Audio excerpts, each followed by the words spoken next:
প্রথম নিবেদন কবি চন্দ্রনাথের লেখা অপরাজিতা। জানো মা, আমি না কবিতা লিখেছি, তোমরা পড়বে কি তা?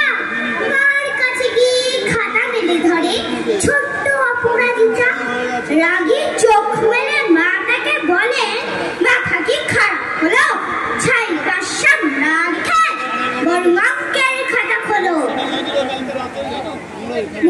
মুখ ভার করে মুক্তি না তুলে বললেন, বাবা কবিতা লিখেছো?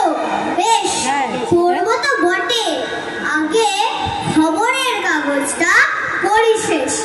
অগত্যা গেল দিদিটির কাছে, ডাকলো সে, দিদি আয় দেখ না কেমন ছবিটা এঁকেছি ছোট্ট এই কবিতায়। দিদির দু চোখে টিভি পর্দার ঝলমলে রোশনাই বলল, কবিতা? তুই লিখেছিস? কবিতা না, ওটা ছাই। অপরাজিতার চোখ ছলছল, বুকে কান্নার ঢেউ। তার লেখা প্রথমে কবিতা দেখলো না পড়ে কেউ। একা ঘরে বসে সামনে তাকালে মালাতে সাজানো ছবি। স্নিগ্ধ দুচোখে রয়েছেন যে সহজ পাঠের কবি। কবিতার খাতা মেরে সে ধরলো, ঠোঁট দুটো থরো থরো।